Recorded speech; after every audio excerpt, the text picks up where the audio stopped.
Okay, guys, thank you so much for hanging out for a few minutes while I basically got ready. As you know, I work as a disability attorney throughout the 9 to 5, and then sometimes that 9 to 5 turns into a 9 to basically 8:30, and then I have to take a shower and then run over here and get ready for some videos. So let's get right into this real quick. You guys know me, disability attorney Walter Hnot. Here's the thing. Should we expect anti-social security legislation to keep coming back? And here's my thing with the whole situation. It's always going to keep coming back. Real quick, Theodore, thank you for the $10 donation. Really, really appreciate it. That's awesome, good sir. So here's the first couple of things that you need to know about when it comes to this situation. The legislators are usually of wealth, right? Senators, House reps, president, right? Congressional members, judges, stuff like that. They're usually people of wealth, and they receive a decent paycheck each month for their gov job at that height of the level. So most of them are not relying on their future retirement benefits.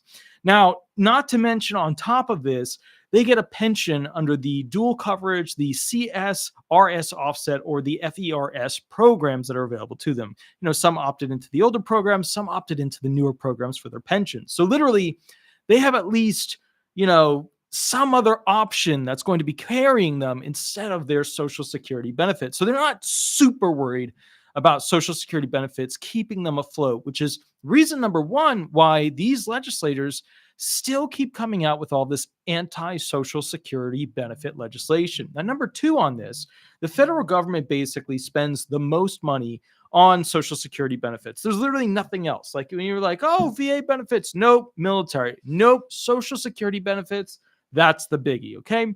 And so guess which program is usually at the top of their list when it comes to things they want to reduce as an executive looking over the company's spending habits? It's Social Security benefits. It's always going to be that because it costs the most money. Now, number three, there is an entire segment of the voting population who does not even know, and some and many don't even care about Social Security benefits, known as the teens, known as the people in their 20s, known as the people in their 30s, and many in their early 40s. So you could change Social Security benefits, right? You could change the disability benefits. You could change the retirement benefits, spousal benefits, any of those, disabled little child benefit. You could change them, and they wouldn't really have a clue about it or even worry about it. So those who are aware of it know that this is going to be significantly, reduced in the future, and they're not even fighting about it. They're not worried about it. They're like, it is what it is. So what are we going to do?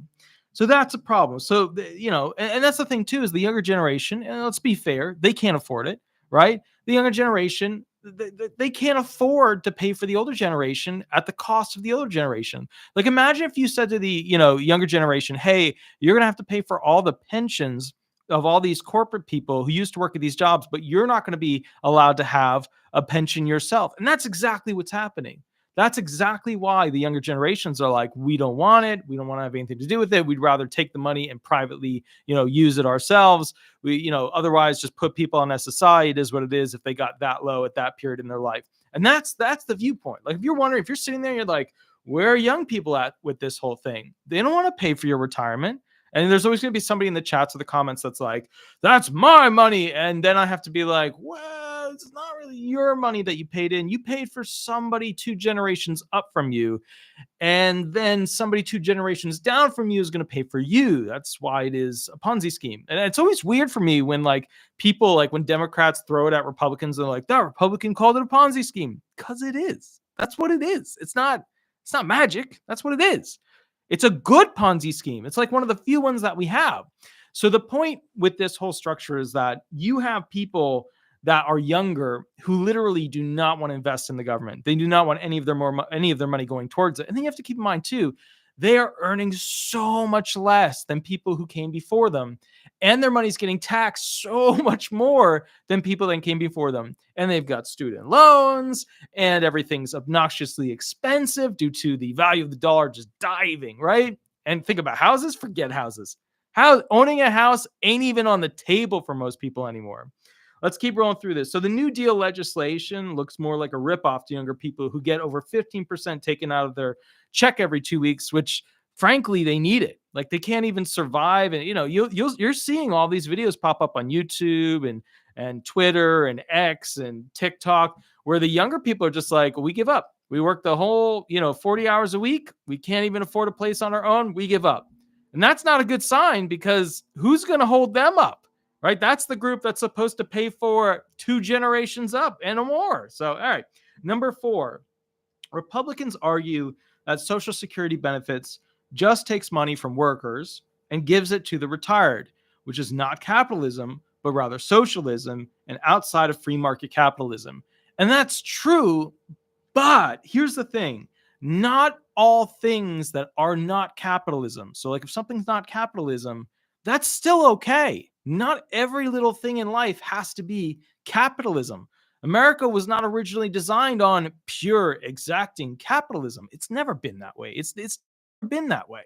So here's the thing.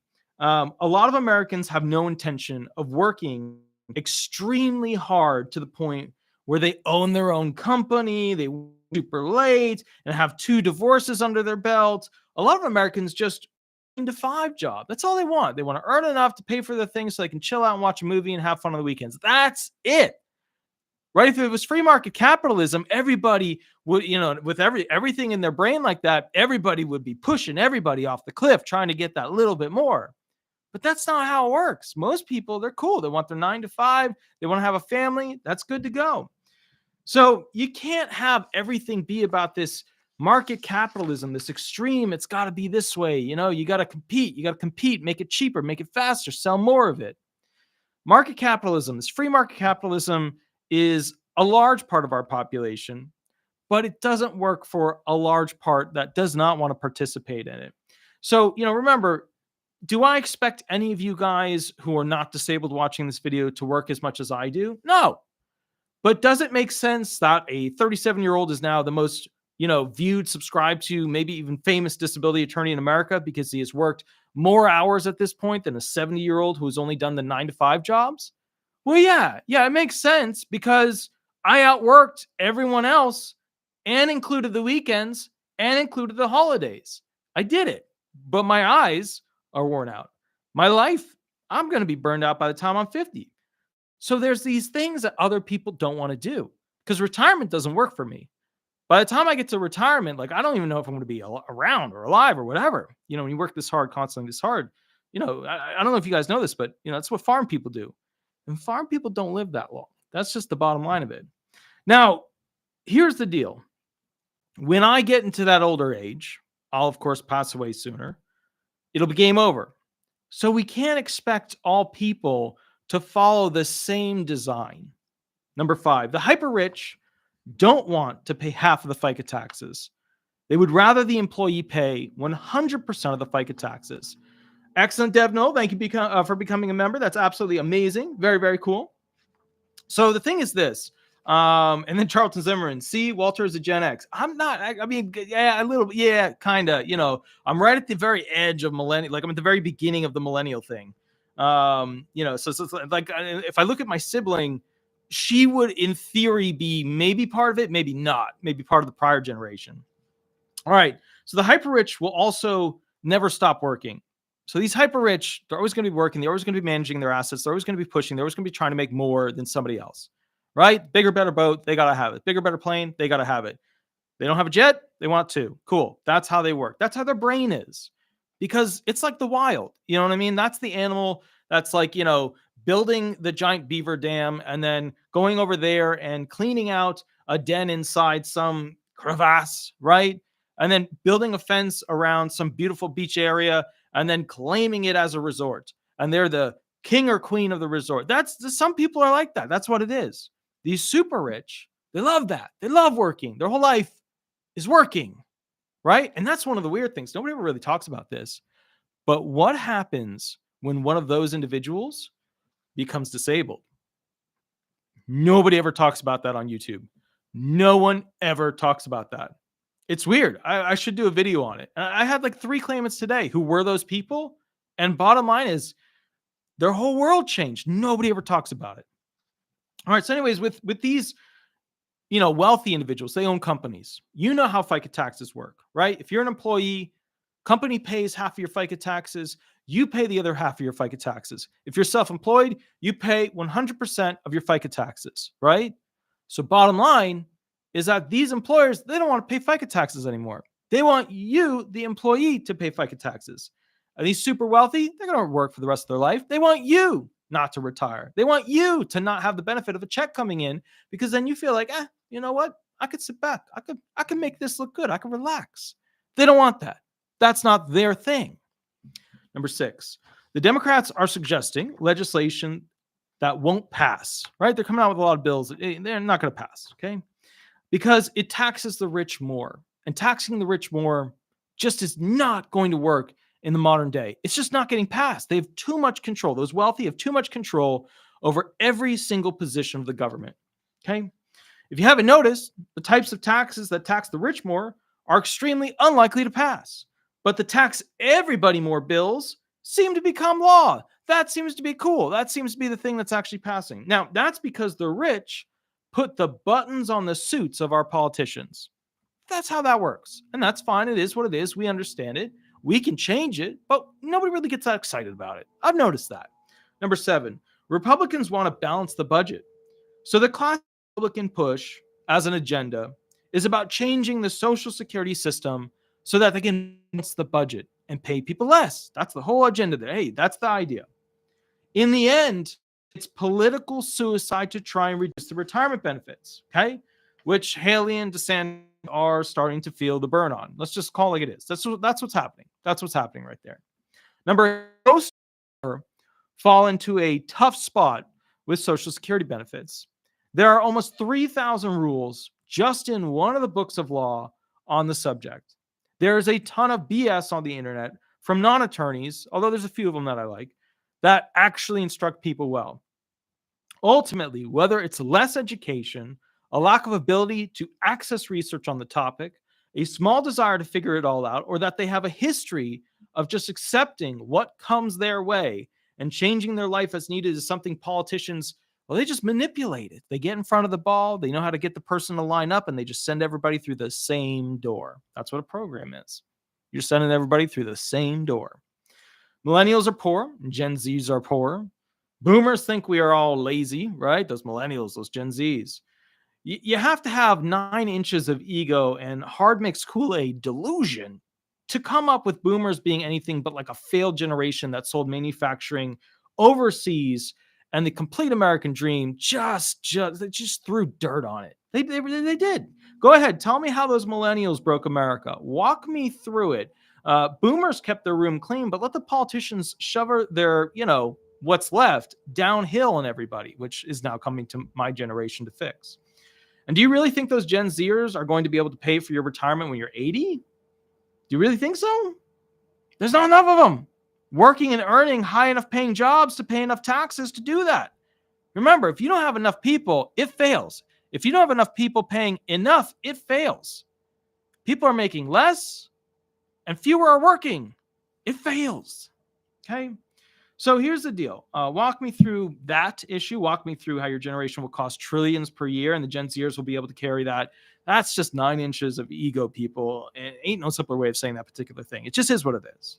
Number 9, politicians are like pharmaceutical companies. They can't cure any problem, but they can make you throw money at it. If they cure it, then they will go out of business. If they cure Social Security Administration problems, then you won't have anything to fear. When you fear things, you're willing to spend more money. Sad people seek change, and happy people keep things the way they are. If you're going to change something, you're going to charge something, and that's what the federal government does.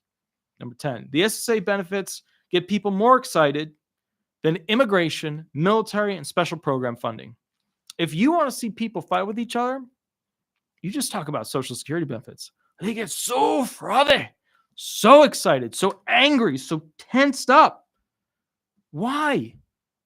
Because somebody is going to rely on that to stay alive, to not be homeless. That's why. It's super simple. So the bottom line with that, they have to keep in mind, is that if you can get both sides fighting with each other, that's very easy to grab one side and say, we're going to war, and people will follow it. And that's the trick that politicians use with Social Security benefits.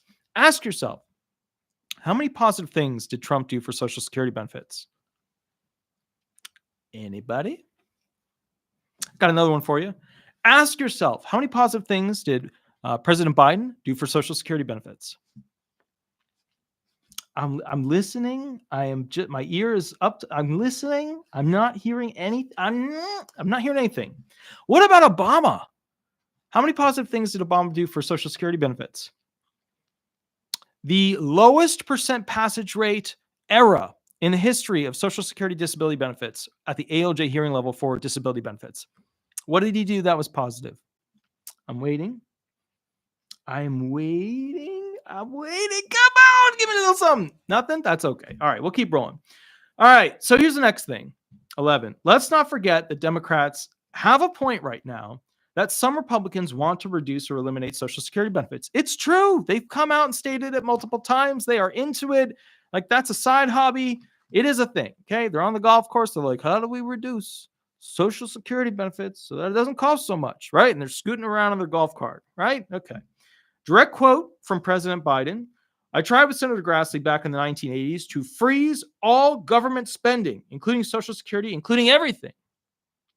This was said in 1995 and sounds very Republican coming out of the lips of President Biden. He has now changed his position to say, look, I know that a lot of Republicans, their dream is to cut Social Security and Medicare. Well, let me say this. If it's your dream, I'm your nightmare. But if anyone tries to cut Social Security, we're going to stop it. Bottom line is that we keep voting in these shiitakes, right? That we pile high term after term. We just keep putting them in. This whole Social Security problem could have been fixed in the 80s. It really could have. Totally could have. It was totally able to. Yeah.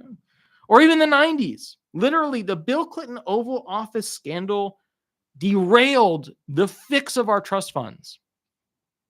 We are in this situation today, and this is a mind-blowing thing. We are in this literal situation today because the Resolute desk saw a lot of action that I'm sure it has seen many times before. A lot of people are like, oh, no. That Resolute desk has seen a lot of action, okay? Many times before. They all just didn't get caught. One got caught. Well, technically, a couple of them have gotten caught now that history and photos have come out. It's been in the Oval Office, that Resolute desk, since 1961, but was originally used by President Rutherford B. Hayes in 1880. Well, that's when the U.S. essentially received it. That's when the beginning of it began, right? Not in formal use, but that was the beginning of it. 1880. Think about that. Wood desk survives from 1880. Now, of course, they've modified it a couple times here and there. It was not used in the Oval Office from 64 to 77. Okay, so Nixon didn't have it. A couple of them didn't have it. Kennedy used it. I just want to point out, Kennedy did use the Resolute desk, which, and I'm going to throw this out there. You tell me if you think I'm wrong. I'm just saying, Kennedy used it. So, it's seen some special access program requirements, some schmoozy late nights, if you know what I mean. I just want to put it out there just a little bit. That thing was getting some loving, right? You know it. And for those who don't know what special access program requirements are, that's like above, top secret, where they have special access only for particular individuals. Doesn't matter. Point is, Resolute desk knows what's going on. All right. And so here's the thing.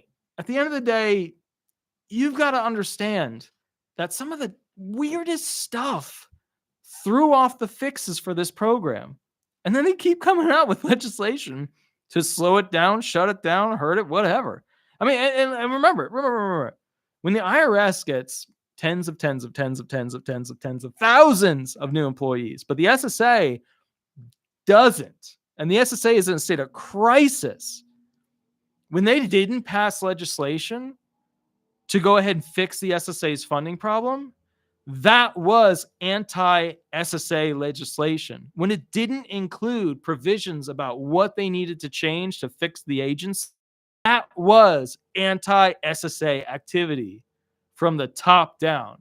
Biden did support some things which were helpful, but never made it to round 2 of discussions, which is important when an agency is in true crisis, which it is.